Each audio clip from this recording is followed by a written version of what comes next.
Silence isn't the absence of communication. It's the loudest thing they'll ever say to you. Tonight, we're opening a case file on one of the most common and least understood manipulation tactics in modern relationships. Before this ends, you'll understand three things: why the silence always starts right after you get close to the truth, why it works better than yelling ever could, and why the person doing it may not even know they're doing it. Stay until the end, because Exhibit C is the one most people miss entirely, and it's probably happened to you this year. Psychologists call it stonewalling, one of the 4 behaviors researcher John Gottman identified as a predictor of relationship collapse. But the clinical name doesn't capture what it feels like. Here's what it actually looks like. You raise a concern, reasonable, calm, and instead of a response, you get a wall. No yelling, no explanation, just nothing. A closed door, a phone face down on the table, a one-word text 3 hours later. That's the trap. Silence creates a vacuum, and your brain, wired for resolution, rushes to fill it with guilt, with self-blame, with anything except the possibility that the silence itself is the problem. Exhibit A is timing. Weaponized silence rarely happens randomly. It happens at the exact moment accountability is required. You bring up something that hurt you. You ask a direct question.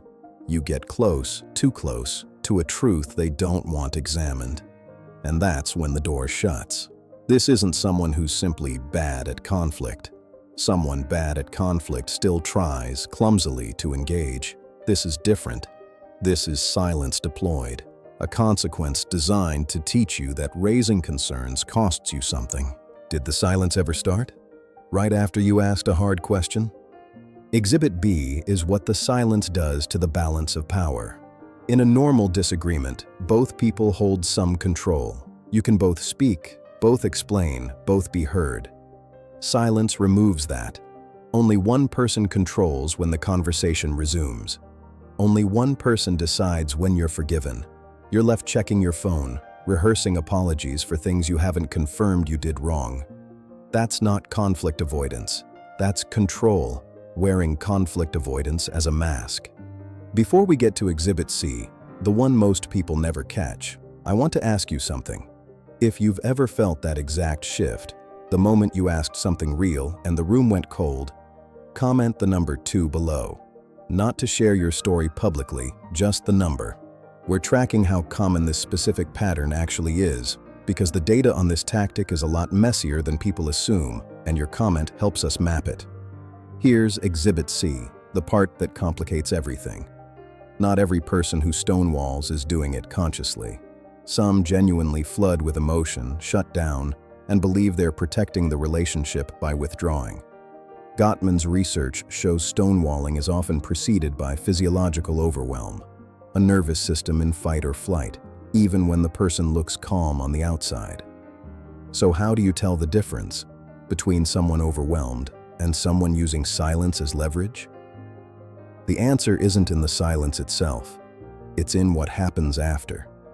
Does the silence end with repair, an explanation, an apology, real re-engagement? Or does it end with you apologizing first, every time, just to make the cold stop? One is a nervous system in distress. The other is a nervous system that has learned silence works. And this is why weaponized silence is so effective. It doesn't look like abuse. It looks like peace. It looks like someone taking space. So the person on the receiving end rarely calls it what it is. They just slowly, quietly start editing themselves, softening their questions, shrinking their needs, to avoid triggering the wall again. That's not a healthy relationship adapting. That's a person disappearing in slow motion. Have you noticed yourself asking for less, just to keep the peace? If you recognized yourself in this file tonight, here's the one thing to hold on to. Silence that punishes you for speaking is not communication, it's a message. And you're allowed to name it out loud without waiting for permission. You don't have to accept a relationship where honesty gets you frozen out. This case is closed, but there's a related file still open, the one about people who seem perfect for the first 3 months and then disappear behind a completely different personality. If silence didn't surprise you, that one will. Subscribe to the archive. More cases are being filed every week.